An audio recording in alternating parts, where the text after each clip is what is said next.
ġadbu l-ewwel minn versi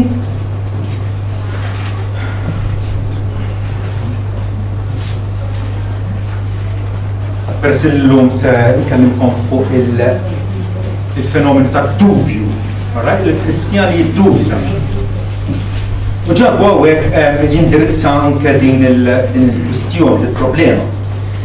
Ġabu għaddej Alla, jew il-sir Alla u ta' sidna Ġesu Kristu li 12 tribù li huma mxerdin f'partit oħra Islim. Ħuti isuh bħala ferħ mill-akbar meta taqgħu f'tiġrib ta' kull xorta. Billi tafu dan il-prova tal-fidi tagħhom ġib is-sabar, ma ħallu s-sabar ikollu l-emil perfetti jew biex tkunu perfetti u mitmumin ma jonqoskom xejn. Jekk xi ħadd minnkom jonqsu l-erf, ħejtolbu lil Alla li jagħti lill-bnedmin kollha blood game u ma jċanfax u jkun modeli.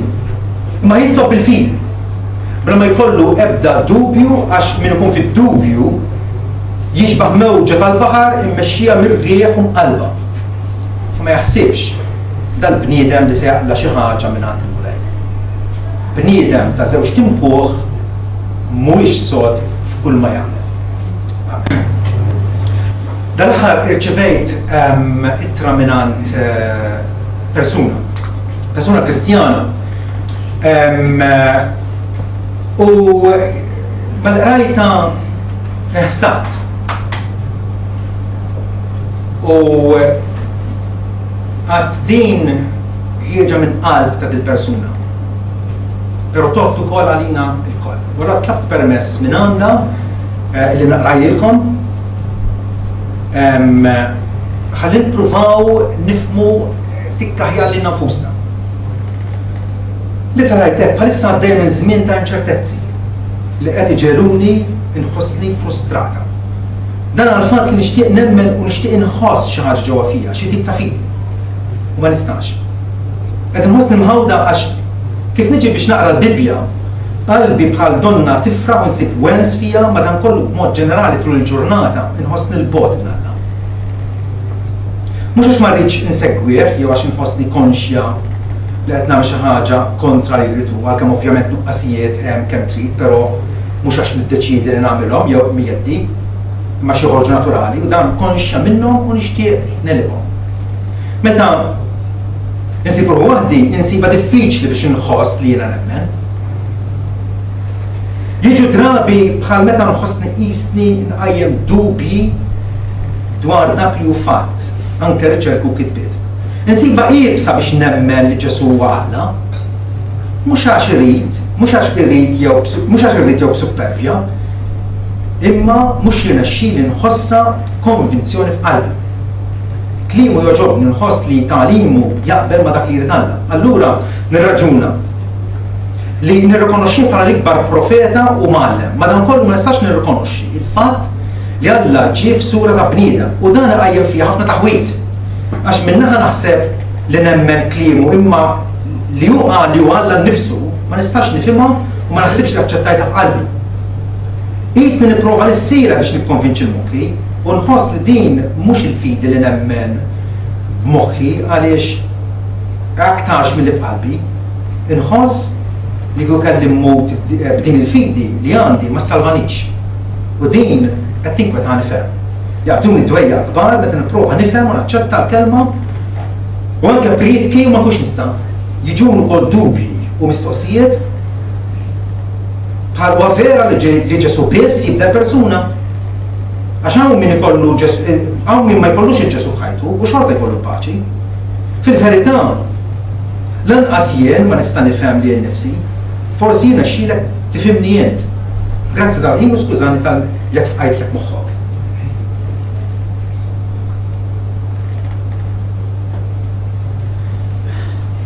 Kapaċi tiktibha din littra jew forsi kien hemm żmien meta stajt tikteb din l-istqarrija dil-qrara ngħidulek. Għaliex id-dubju huwa esperjenza komuni għall-umanità kollha. Kull bniedem jiddubita. Niddubita jien inhiex ħadda bil-eżam. Dak ir-raġel jiddubita martu jixfidila għalejh. Tifhem? Hemm min jiddubita jekk jitla fuq ajruplan waslu jew le fid-destinazzjoni. Dubji jinkollu. Hija parti mill-umanità preżenti tagħna u l-Kristjan iva wkoll huwa assaltat. Huwa tip ta' dubju illi ikidna u jisromna. ċertu tip ta' dubju li min ma jemmenx m'għandux dat tip ta' dubju. Mhux qed jissara mal-fidi biex jara eżattament x'suppost nemmen u għalfejn għandi nemmen hekk. Naħseb kollha kemm aħna nissimpatizzaw ma dak ir-raġel li kellu t-tifel tiegħu epilettiku u d-disċipli provaw ifejquh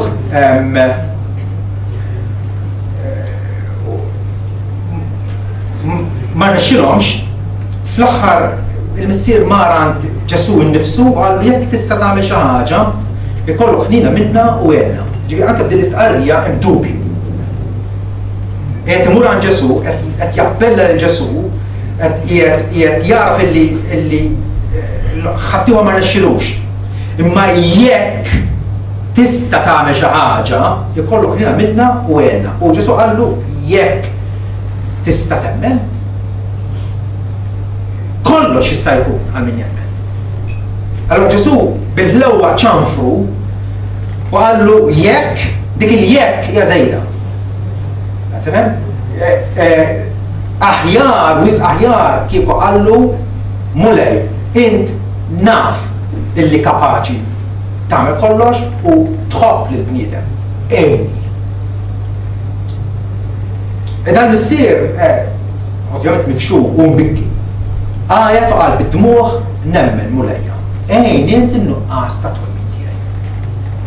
Dik naħseb jiena hija xi ftit jew wisq f'xuħud minna aktar, f'xuħud minna inqas, dik hija s-sitwazzjoni tagħna. Nemnu, però nafu li hemm bżonn illi l-fidi tagħna tissaħħaħ u titqawwa. Il-Kristjan jiddubita. Idealment, naslu għal dik l-assigurazzjoni tal-fidi li l-Bibja titkellem dwarha li jiena grazzi tal-għandi u għandi għaliex nara falli dik hija don tagħna illi jagħtik dik il-ċertezza ħelwa illi l-mewt toqqas il-ħajja l-prinċipat toqqas is-setat xejn ma jista' jifridna mill-imħabba tagħna li fil-Kristu Ġesu li għandi l-ħajja dejjem u Kristu kapaċi jżomm sa dak il-jum. Però il-Kristjan jibda bħala tarbija u jikber u jissaħħaħ. U allura il-Kristjan iva huwa assaltat, huwa imriet bil-dubju. Niftakar darba kelli diskursata ma' Kristjana barranija u lajtilha dan topic u ma rridx tammetti l-Kristjan jiddubita. U jiena f'qalbi għad miskina. Il-għaliex mhix tgħix f'ħajja, mhix tgħix f'dinja reali. Mhix tgħix f'dinja reali. Il-Kristjan jiddubita. Issa. Il-fatt li din litra, din qraba ngħidula hekk. Fil-waqt li tħassibni, għalmenu din persuna hija onesta. Hija onesta. Mhix qed tinħabar subajja, mhix qiegħda tippoża u tippreżenta realtà li mhijiex realtà. Però ħajdu wkoll id-dubju huwa xi ħaġa serissima. Id-dubju huwa susa illi inaqqarlek u l-kwalità tal-amara qiegħda tispiċċa bil-mod il-mod. Id-dubju huwa xi ħaġa serissima il għaliex meta tiddubita bħal li kieku qbad l-imħabba tal-lejk u xappabta fil-ħama. Għandek dik l-imħabba, però mhijiex attraenti u forsi anke timbuttak. Għalla hemm din il-kontradizzjoni. Tixtieq imma ma tixtieqx. Nersaq imma ma rridx nersaq. Ġarbu il-nies li dubitaw sejħilhom nies b'żewġ terwieħ. Għawek rajna nies b'żewġ timħuħ, ma kalma propja nies b'żewġ terwieħ, di psukos. Għandi ruħ, dik il-ruħ suppost hija indiviża lejn Alla, kif smajna l-bieraħ fl-ewwel taħdita u ġiera. Kisan impenjat li Alla, impenjat, marbut ma' Alla, l-sik tiegħu. il-kelma tiegħu bon fatt, il-kelma tiegħu tmexxin, tiddereġin. Però mi jiddubita għandu ruħ oħra li qed tgħidu le.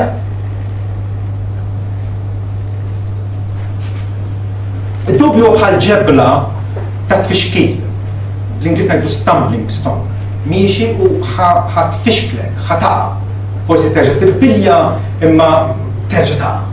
Kull darba dan it-tfixkil. Però nistgħu ngħidu wkoll li d-dubju għalkemm huwa ġebla ta' tfixkil kapaċi int bl-għajnuna Alla tirkeb fuq dik il-ġebla, ħatola aktar, ħatissaħħa aktar fil-fidi. Meta aħna d-dubju nużawh biex insaħħu l-fidi tagħna.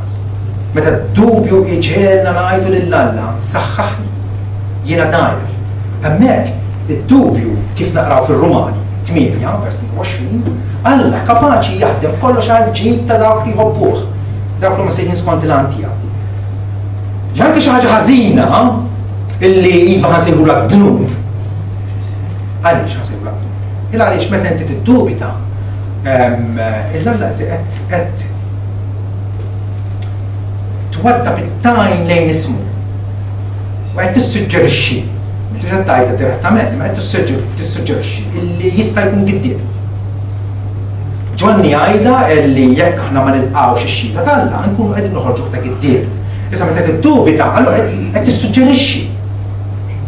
Hemm dik il-possibilità illi Alla tkellem, il-kelma tiegħu hija finali, il-kelma tiegħu hija awtorevoli lejja suppost jiena immejjer rasi u qalbi quddiem l-ordni tiegħu u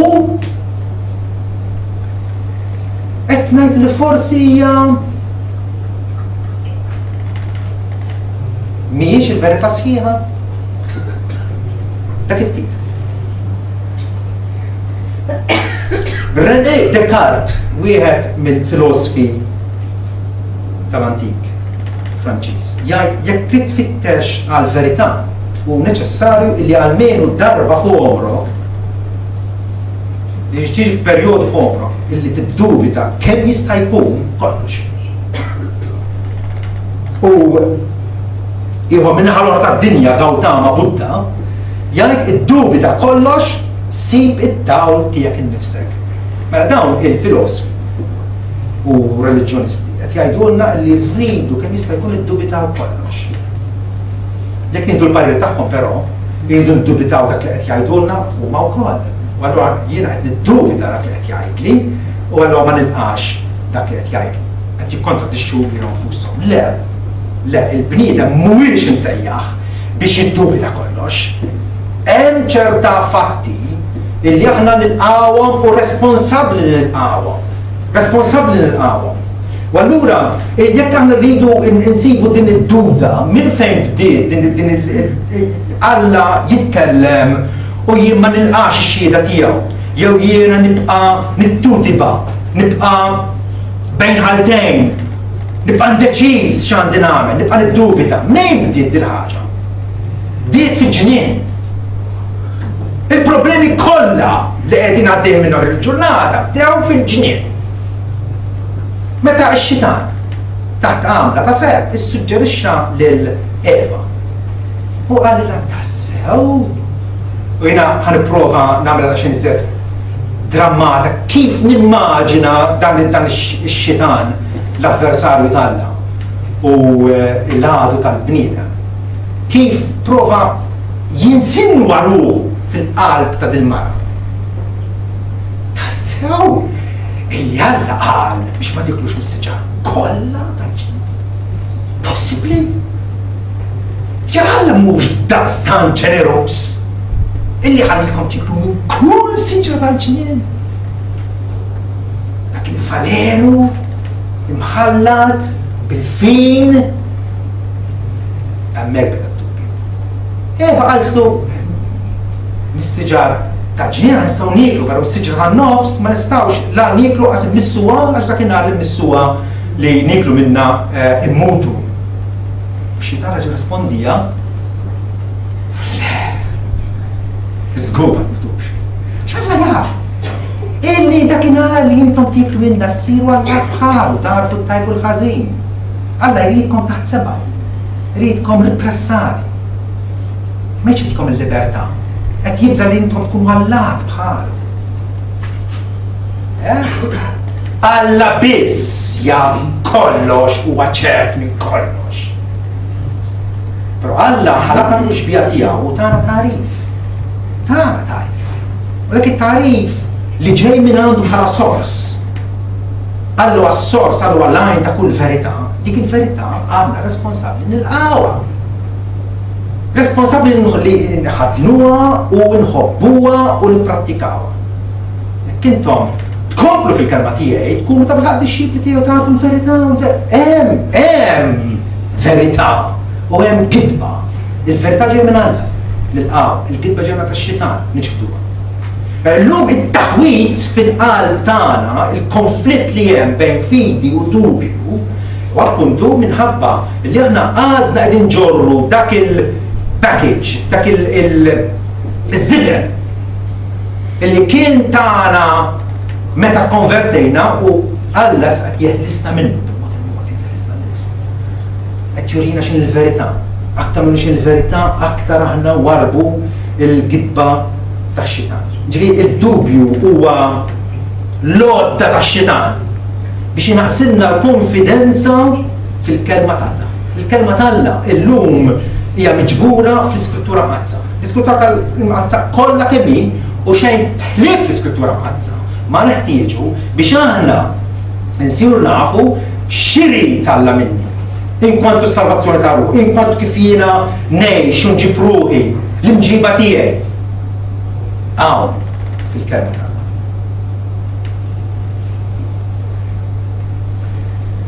Iva, mela, jekk irridu definizzjoni tad-dubju x'inhu propjament id-dubju. Id-dubju huwa nuqqas ta' konfidenza. Id-dubju huwa meta inti tikkonsidra xi ħaġa bħala inċerta. Fil-każ tagħna bħala Kristjani tajjeb nibdew nikkonsidraw il-kelma tagħna li għalkemm qed naqra qed nifhimha. Qed nifhimha hija dubjuża di pereżempju li Ġesu huwa divin u Alla nnifsu li ħasura ta' bniedem. Hija xi vers wieħed x'imkien moħbi fil-Bibja, jew hija ripetuta ħin kollu. Fil-Vanġeli, fl-Epistoli, fil-bidu kien il-kelma, l-kelma kien Alla, l-kelma kien Alla, il-kelma sallaħa Muhammad fostna. Pawl jgħid li l-privileġġi tal-lu kien fost wieħed mill-ogħla ċertament privileġġ kien li minn fosthom stess. Ġie l-Kristu li huwa Alla mbierek għal dejjem. Kbir u għal-mister ħatiba, Alla der fil-ġisem, ma xinti tiżjed. Sejja jismu Emmanuel, għax huwa Alla magħna. Illum kull darba li jħaġġruh il-Ġesu għaliex għax ikklejmja li Alla u missieru għalhekk għamel innifsu daqs Alla. Mhix ħaġa dubjuża, mhix dottrina li tissemma darba x'imkien f'xi profeta li ħadd ma sema bih fil-Bibja. Le, dan huwa l-fus. Kollox jirrivolvi dwar l-inkarnazzjoni, il-mewt u l-ixħux ta' Kristu. Dik hija l-fidi tagħna. Ġifieri meta qegħdin niddubitaw, hawnhekk qegħdin ngħidu, isma' ix-xitan huwa malin, huwa brikkun, huwa qarrieq. All right? U ma jinteressax fil-li jattakka affarijiet periferali. Immur għal-vina ġugulari. Għanidukom di l-ħwa. Kolla kam aħna għanna moħ. U kolla kam aħna naħsbu. Alla jżomna responsabli. Tal-li naħsbu u xie ħsibijiet jgħaddu moħna. Ok? Għaw taħsbux li l-ħsibijiet jiġu minn rajom ek mill-lajru. Ħsibijiet jiġu f'moħna għax nippermettulhom illi jiġu. Pawlu qal aħsbu fuq wex huma tajbin, lodevoli, li huma ta' fama tajba, li huma nobli, fuq dawn wejja ċaħadkom taħsbu. Għalinna hekk fil-Filippin ifisser li aħna rridu nassu lil moħna biex naraw x'jidħol x'joħroġ.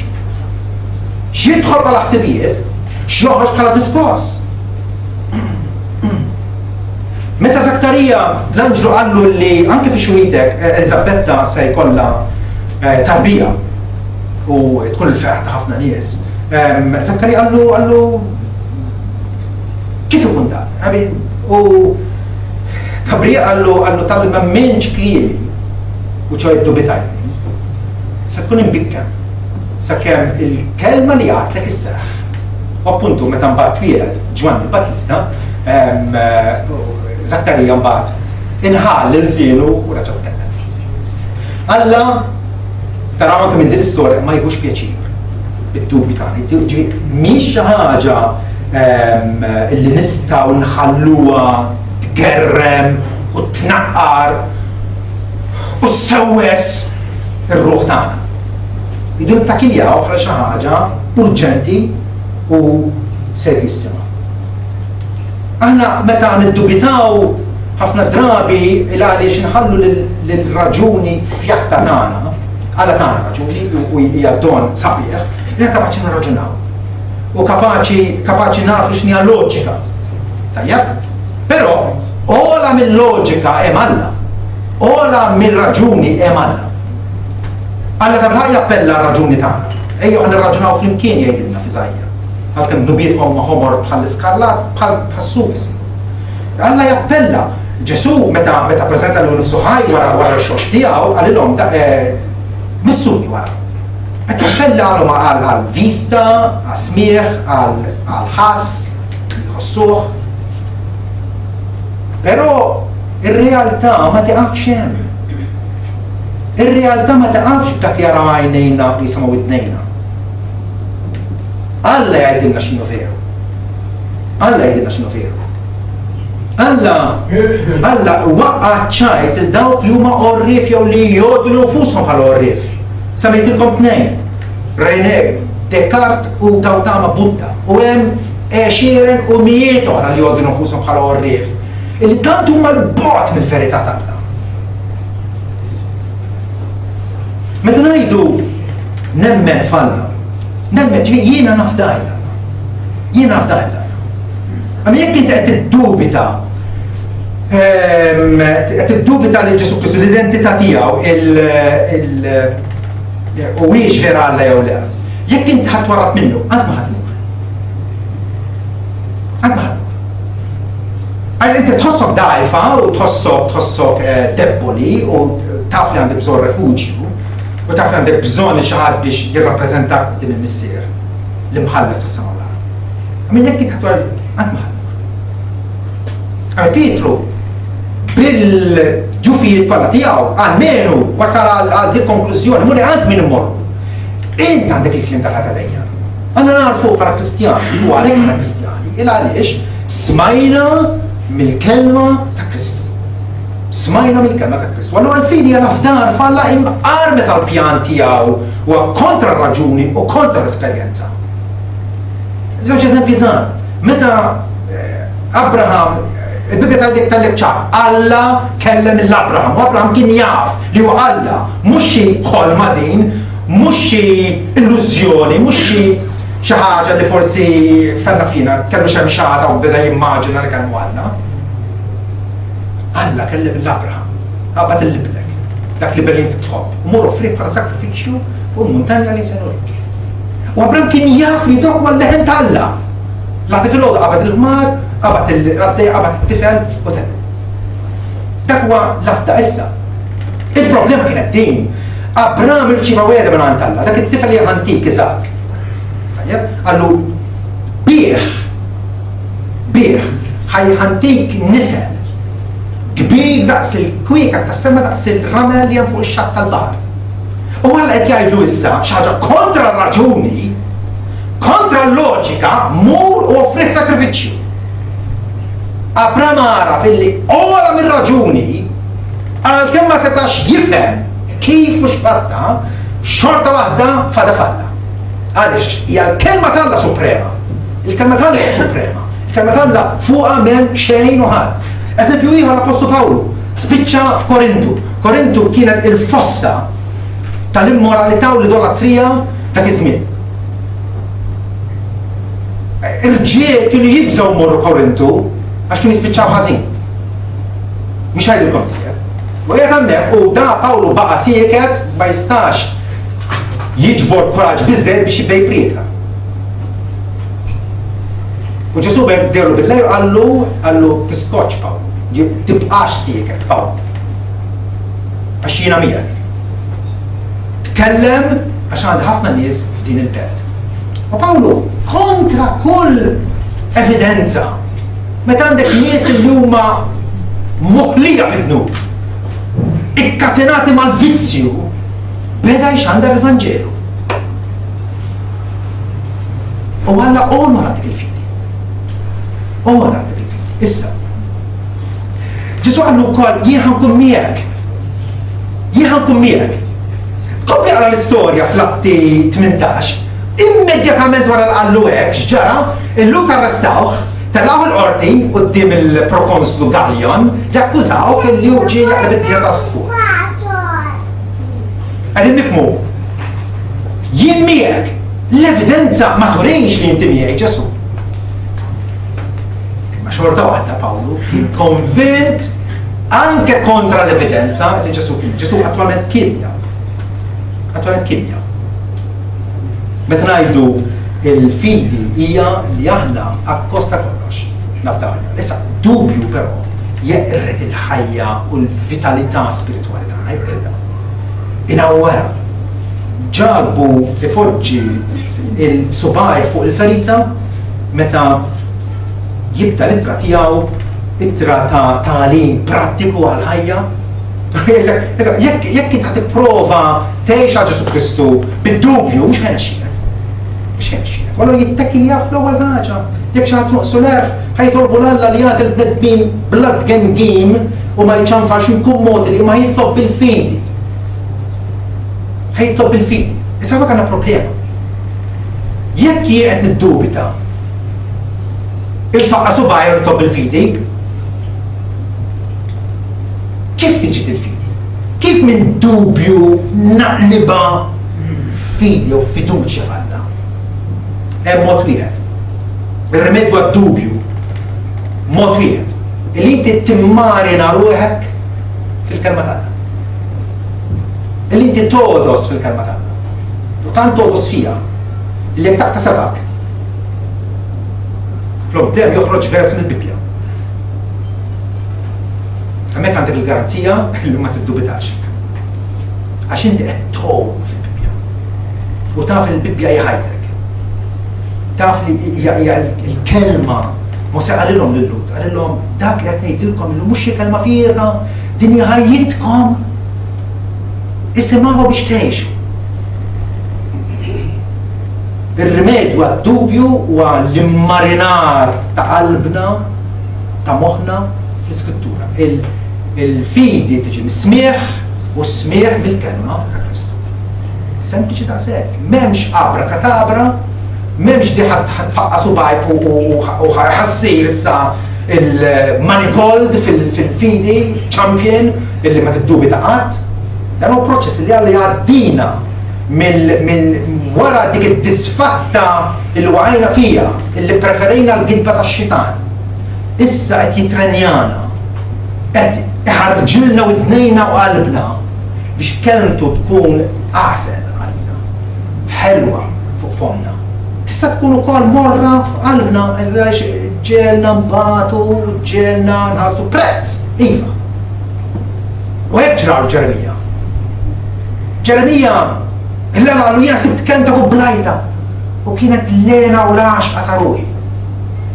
Kemm sofra Ġeremija però tal-li kellu dik l-ikla tajba. L-ikla li bija ir-ruħ tiegħu għexet quddiem Alla. Kemm sofra, kemm tafu wiċċu. Darba tifaħ Ġorġu Spira, reqsa hawnhekk fil-ħama. Kieku ma kienx hemm Etjopjan, raġel iswed, li ma qal dak Ġeremija ħajmut hemmhekk, tefħaw qallu mut Alla. Għamel il-ċraret rabathom flimkien u tella. Kif taħseb li ħassu Ġeremija dak il-ħin?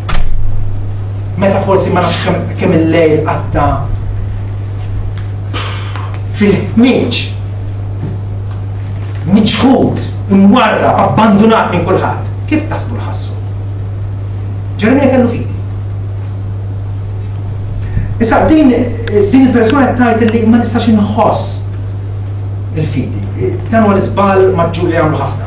illi jaħsbu li l-fidi hija sentiment, hija feeling, mhijiex.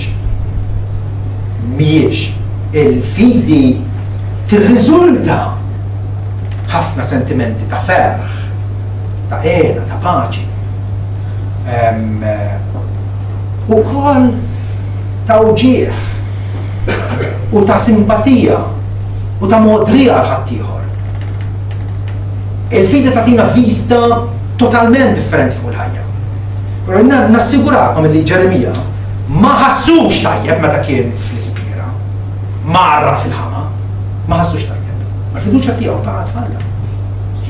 Iva kien hemm Ġeremija kien ta' Lemon Ħabħana, kien hemm ukoll drabi meta xtaq li ma twilet qatt. U seħħet il-jum li fih twilet. Il għaliex titkun fiż-żarbun tiegħu dak biex dak li kont tifhmu. Ġeremija kien fidilissimu lejn Alla. U ħlief oppożizzjoni ma rax. L-istess nistgħu ngħidu Ġob. Ġob kif ħassu meta x-xitan darbu binfafet ma' ġismu kollu iħok bit-tletu li jidu maqtulin fit-traċedja u martu b'kesksu kontra Alla. U tajlu sħat l-Alla u mut, għattar ħaxan billek. Kif taħsbu l-ħassu Ġob?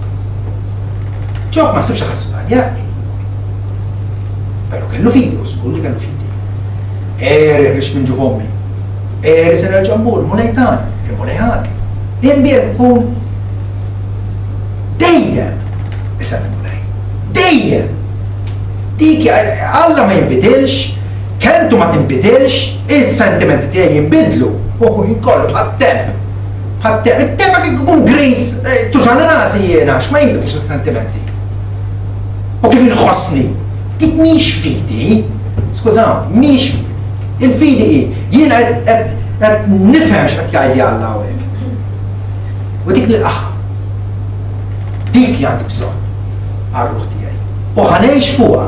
Alla qed jagħtini l-weda tiegħu, dik il-weda ma tistax tfalli, dik il-weda hija l-ankra għar-ruħ tiegħi. Il-fidi laqqas hija viżjoni. Meta ngħidu jiena nemmen ma jfissirx li sa nippretendi Alla jifrix li t-tapit l-aħmar u kollox ħajġini ward u sar. Xemmita. Anzi, il-modja tal-fidi hija l-modja tal-patija. Meta Tomas ra li l-Ġesur xuxtat u daħħal sebaw fil-marka tal-imsiemer. U Ġesur ċanfru bil-ħlew. Għallu għaxrajtni għammet. Pero Tomas ki wieħed mill-ftit nies, ftit mijiet ta' nies, li raw Ġesur xuxtat. Miljuni ta' nies jemnu Ġesu Kristu minna marawħ xuxtat. Jwet minnom intom kol. Ġesu għalek għal, imberkin dawk li marawx, u madan kollu għax il-fidi hija illi jiena waslit il-testimonjanza tagħna. Alla qed jgħid il-ħajja mill-ibnu mbelli, u dik l-aqqa. Dik hija l-fidi. Dik hija l-fidi li l-Bibja tirrikmanda u li Alla jippretendi minna. Il-fidi mela hija meta naqra l-Bibja bil-history kollha tagħha, għammek għandi rekordju kif Alla fil-fedeltà u fil-grazzja tiegħu. Tajjeb, ġabar u qed jiġbor poplu għalih innifsu. Allura x'għamel fil-passat huwa garanzija li anke bħalissa nista' jiena naftaħ preżentament. Però kif għattilkom, ma nistgħux nħaltu u jkun żball jekk aħna nħaltu s-sentiment il-feelings tagħna mal-fidi. Il-persuna għalet nixtieq nemmen u nixtieq inħoss xi ħaġa ġewwa fija, x'tib ta' fidi ma nistax. Allura din il-taħwida li tajjeb li aħna nissettiljawha. Tajjeb, Stefnu ma nasibx laqqas ħassu tajjeb meta kienet jitħaġġar. Kien kif kellu viżjoni ta' Kristu eżaltat fl-ola smewit. U għalihom qed nara l-liben tagħna bil-qiegħda fuq l-emenija tal-missier. U xita ta' ġebel niżla fuq. Kif ħassu? Ma ħassux tajjeb. Kellu fidi. Aħna non naraw bħala l-ewwel martri tal-Knisja. Meta l-lut, Musa qalilhom qabdu d-dem tal-ħaruf, ċabsu fuq il-bibien, l-lejla bil-lejl ħajabdi l-anġu tal-qerda u joqtol l-ewwel imwieled fejn il-bib ma jkunx inċappaz bid-dem. Ħanġibu każ ipotetiku ta' familja illi temmen u għamlet kif qalilhom Musa, ċabsu qatlu l-ħaruf u ċabsu l-bibien bid-dem u kien hemm l-ewwel imwieled fil-familja li kien imwerwer. ġej l-anġu tal-qerda. Kellu biża Iva, kien imwerwer Iva, miet? Le! Għaliex? Għax ħobb tal-kelma tal-Alla! Mhux kif tħossok l-importanti. Intix imqabbad mal-kelma tal-Alla. Jekk inti mqabbad mal-kelma tal-Alla, Iva, Alla se jagħtik eventwalment il-ferħ, ħajatik il-tgawdi dik l-esperjenza rikka illi ġesu għedna. Di persuna għadu kol, għed nħossni jimħawda. Għax kif niġi biex naqra l-Bibja, qalbi bħal donna tifraħ u nsib wens fija, ma dan kollu b'mod ġenerali tul il-ġurnata inħossni l-bot minn Alla. Nisimpatizza ma' ħajfa. Għax ma tul il-ġurnata qed tagħmilha ma' nies ingrati, tosti, ġabbini. Għarajt u jabattalja. Jekk inti, allura dak li taqra fl-iskrittura ma tfittix tapplikaħ. Konxjament tapplikaħ. Eda ma sħabi fuq il-post tax-xogħol.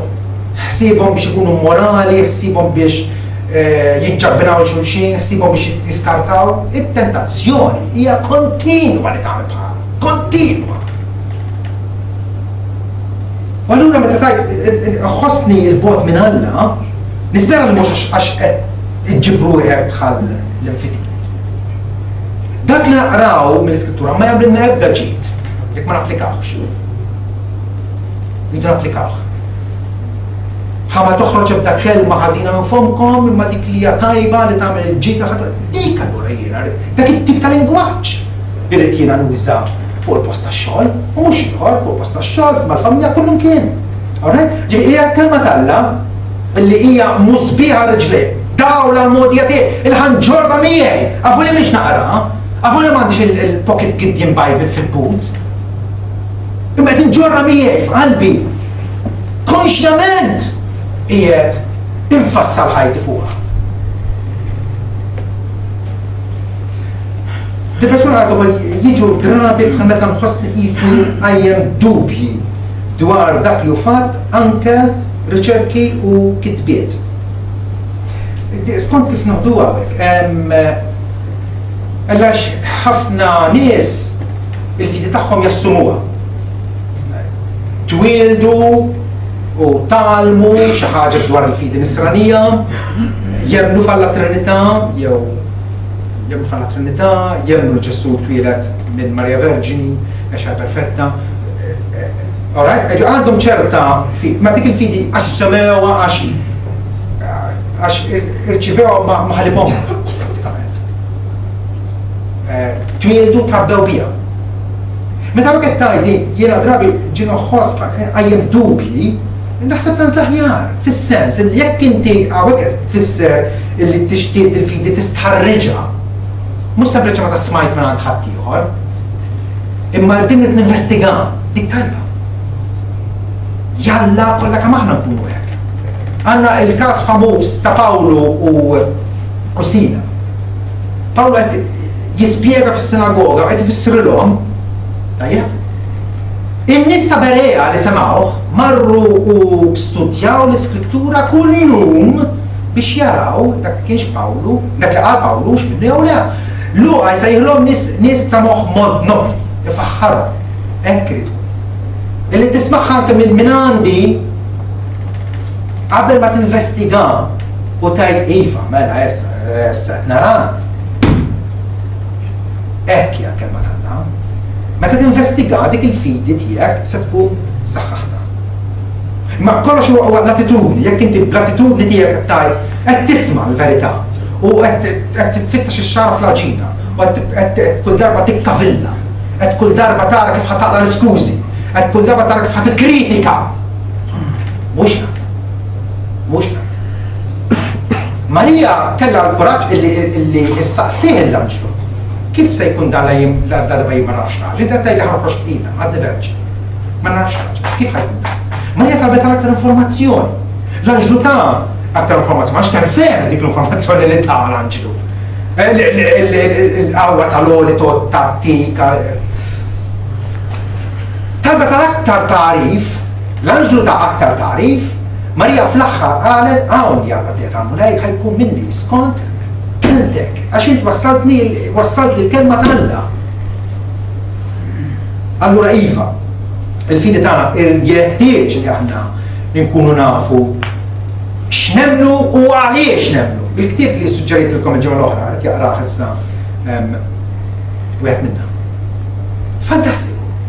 Għax jgħidlek inti temmen l-irxoxt jew temmen illi dal-ktieb huwa l-kelma tal-Alla. Għaliex temmen hekk? Kif temmen hekk? Dal-ktieb li jfissirlek dal-affarijiet. Hemmhekk inti qed tinvestiga l-fidi tiegħek. Qed tfittex is-saħħa. Tajb. Din il-persuna qalet ukoll madankollu ma nistax nirkonoxxi l-fatt li Alla ġie f'sura ta' bniedem u dan għajjem ħafna taħwit fija għax minn banda naħseb li nemmen kliem imma li qal li Alla nnifsu. Ma nistax nifhimha u ma naħsibx li aċċettajtha f'qalbi. Għalmenu taf iċ-ċentralità tal-Vanġelu. Hawnhekk din mhix xi ħaġa xi fehma differenti fuq x'se jiġri fil-futur u Iżrael u mhux dak l-affarijiet. Din hija fil-qalba il-qofol tal-fidi tagħna. Alright? Kieku Ġesu mhux Alla, inti qed tgħid allura illi sempliċi bniedem salvak għax Bibbja seħħet Ġesu kontinwament miet ta' drabi, is-Salvatur tagħna, is-Salvatur tagħna, is-Salvatur tagħna. Ġifieri sempliċi bniedem salvak? Meta f'Iżajja jgħid illi jien u Alla u m'hemm ħadd ieħor Alla u Salvatur.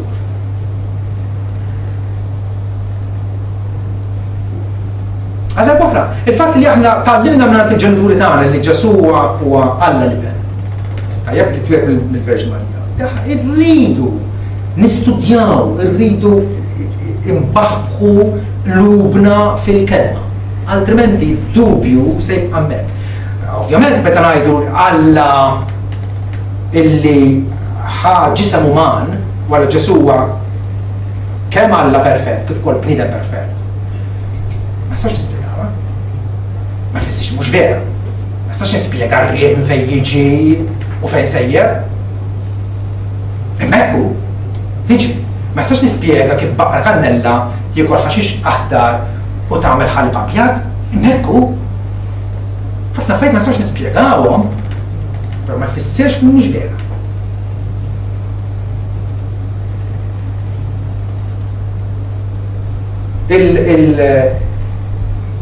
Il-fatt, Ġesu Alla jew le, studja x-xieda, illum il-ġurnata huma miġburin kollha fit-tikwiegħ, konvenjenti ħafna. Fl-antik net, kwalunkwe knies ma kienx ikollhom it-testament ġdid kollu, ħseb wara l-Bibbja kollha, forsi kienu kollhom il-Vanġelu ta' Mattew, xi rebgħitri ta' Pawlu kienu jgħixu bihom. Kien jagħmluhom. Aħna Alla f'Gana bil-tagħna kollox. Il-kelma kompluta tiegħu. 100%. U għadna ndubitaw.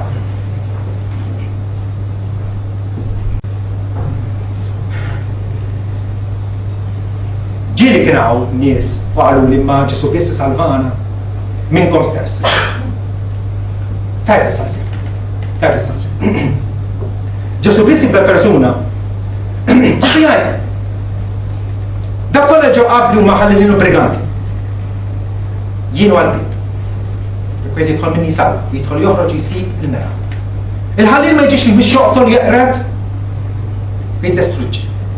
Ma jinġed biex intom kolkom l-ħajja u ħajja aktar bil-kontra. Il-Bibbja kollha semmi xi ħadd ieħor bħal jew daqs Ġesu li kapaċi jagħti il-ħajja abbundanti. Għadha l-oħra. Jekk inti għandek dubju dwar Ġesu li jagħti l-vera ħajja, dik li ħansejħu l-ħajja eterna. Jekk mhux hu, min?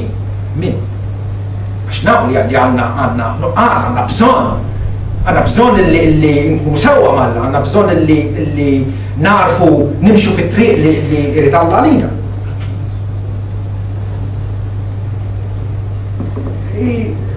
Kitbet hekk il-persuna jiġu wkoll dubji u mistoqsijiet.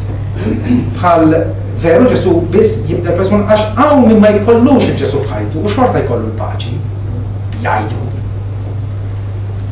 Jgħidu.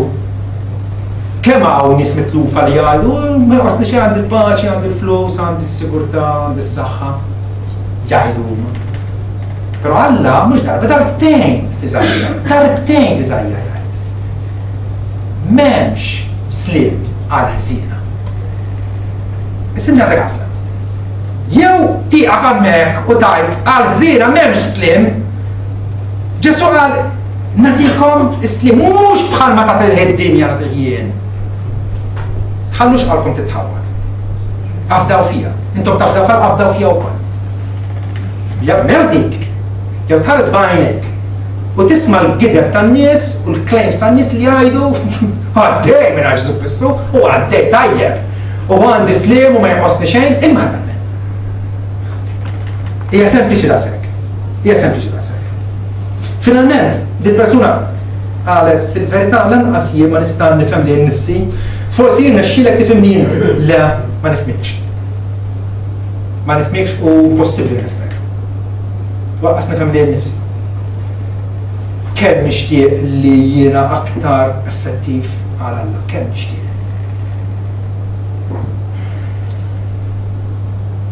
Però ma nistax nifhem meta aħna Alla jitkellem u jiena sok l-bnejja jew jiena nawġlu kliemu jew noqgħod lura. Ma nistax nifhem. Wieħed biss hemm jifhmek. Wieħed biss Alla nnifsu. Alla jifhmek. Għalli jifhem id-dubi tiegħek, jifhem għal fint id-dubita, għax id-bidneb, u għatem dak l-effetti ħżiena tad-dub illi qed bagħt bihom. Però David jgħid l-mulej, u mulej jien tarbiltni u għaraftni.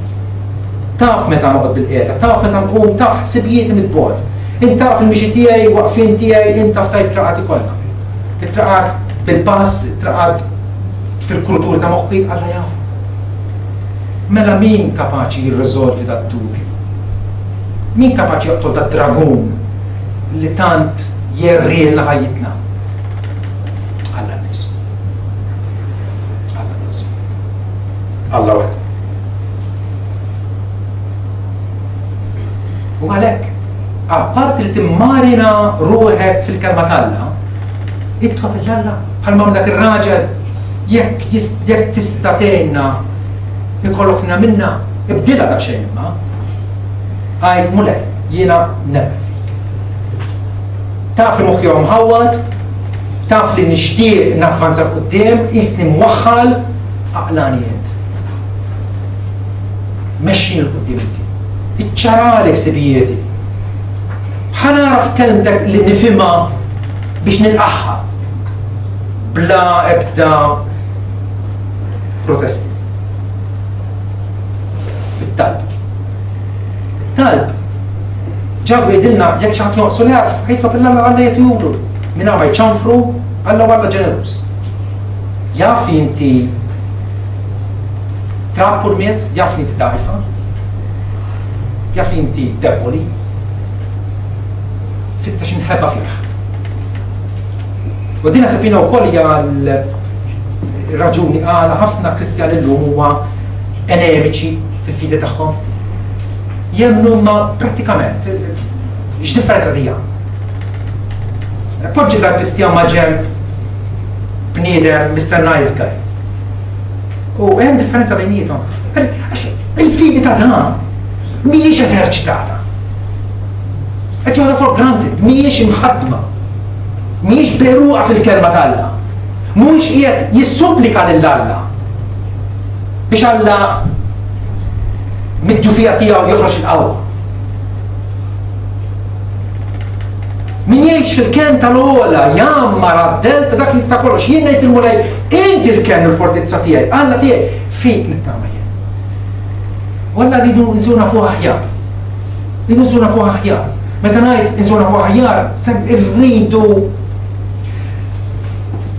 la darba din hija verament, u tajt li hija verament il-kelma tagħna.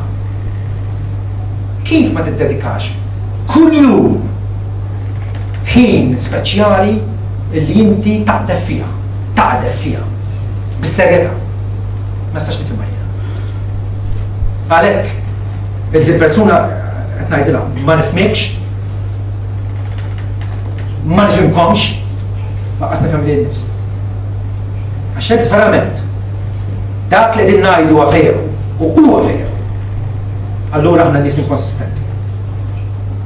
Nies illi qegħdin ħarsu bħala l-Janus tal-Griegi, tal-Rumani. Kellhom Alla speċjali b'żewġ xuċuħ, wiċċ ħares lil u wiċċ ħares lil. Ma ta' sew kien. Pawl qajjin ninsaħ wex li warajja u naqtef il-quddiem, nippressa l-quddiem biex nilħaq nikseb il-premju li hemm qudiemi. Bl-iskrittura, bit-talb, mea kifa. Imbagħad il-virus tad-dubju li jħallina merrija infejquha. U ngħaddu quddiem. U nibdew nkunu ta' bilħaq il-melħ u d-dawl għad-dinja. Amen.